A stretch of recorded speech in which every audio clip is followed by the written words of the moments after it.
वचन कहता है परमेश्वर ने आपको सेवा के लिए बुलाया है, नहीं तो वो कभी ना कहता अंत के दिनों में मैं अपना आत्मा सब मनुष्यों के ऊपर उंडेलूंगा।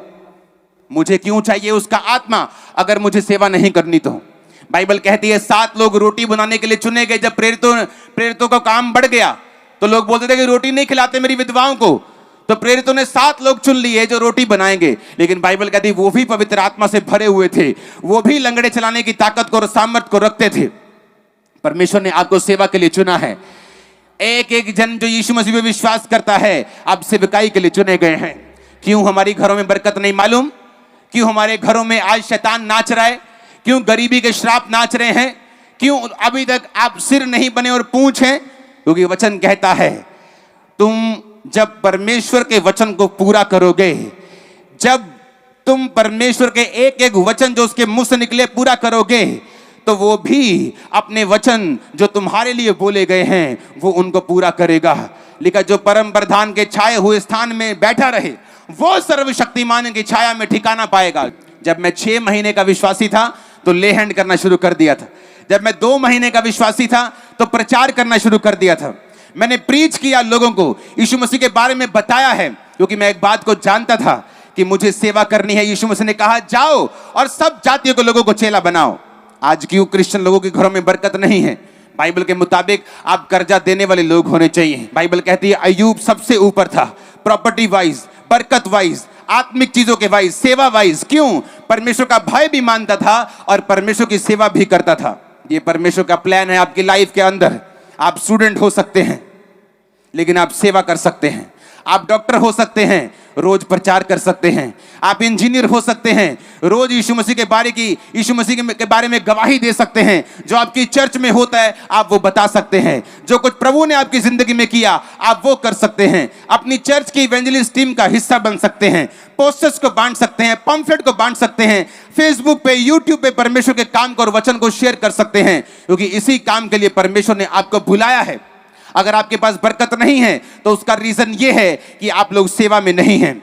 मैं यहाँ विश्वासियों से बात नहीं कर रहा हूँ, मैं पास्टर्स से बात कर रहा हूँ, मैं इवेंजलिस्ट से बात कर रहा हूँ, प्रेरितों से बात कर रहा हूँ, प्रॉफिट से बात कर रहा हूँ, जो आपके बीच से उठने वाले यीशु मसीह के नाम में। अगर आमीन ऊंचे तो ये बरकत आप और आपके परिवारों के बढ़ा रही यीशु मसीह के नाम में। Hallelujah, praise the Lord. आप सभी को जय मसीह की और जय यीशु की। मेरे प्यारे भाइयों और बहनों, मैं इस नए वीडियो में आपका फिर से स्वागत करता हूं। मैं प्रभु को धन्यवाद देता हूं इस नए समय के लिए जो उसने हम सबको दिखाया है। आज हम महान विश्वास के बारे में सुनेंगे। हम बाइबल से कुछ वचन पढ़ेंगे। हम देखेंगे मत्ती का सुसमाचार उसका 8वां अध्याय और वचन 10 में ऐसा लिखा है, यह सुनकर यीशु को अचंभा हुआ। मैं तुमसे सच कहता हूँ कि मैंने इज़राइल में भी ऐसा विश्वास नहीं पाया।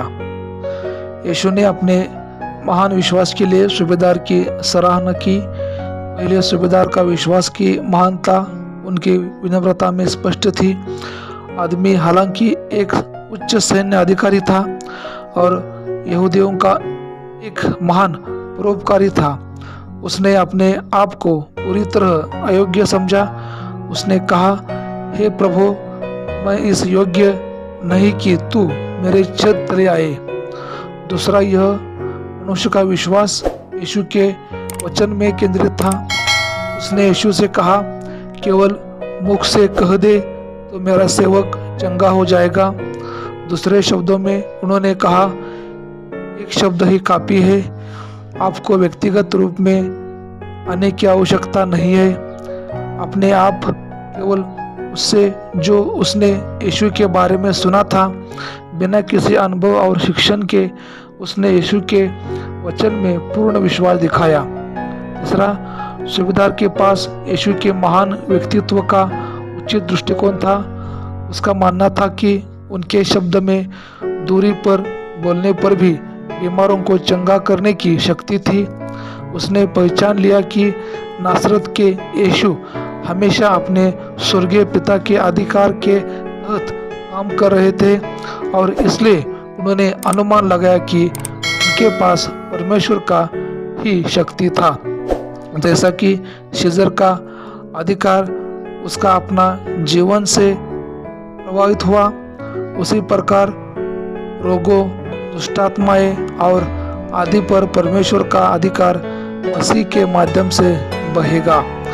ये दोस्तों, प्रभु उन सेवकों की तलाश कर रहे हैं जो सबसे पहले इस सूबेदार के तरह मसीह का ऊंचा दृष्टिकोण रखते हैं। वे चाहते हैं कि वे ये जाने कि वे अधिकार का सर्वोच्च प्रभु है और इस प्रकार उन्हें असंभव के लिए उन पर भरोसा करने की जरूरत है।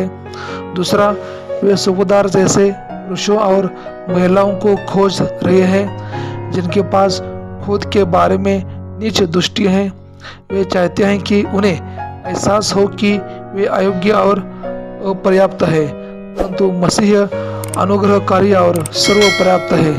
तीसरा, प्रभु ऐसे लोगों की तलाश कर रहे हैं जो दूसरों के बारे में परवाह करने वाले हैं। वे चाहते हैं कि वे लोगों की लाचारी देखें और तिरस्कृत के लिए परमेश्वर की दया तलाश करें।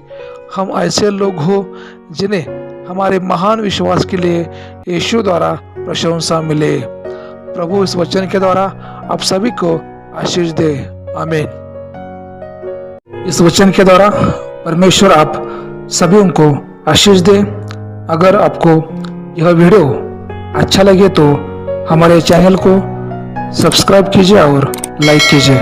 परमेश्वर आप सबको बहुत आशीष दे। God bless you all. आमीन आमीन।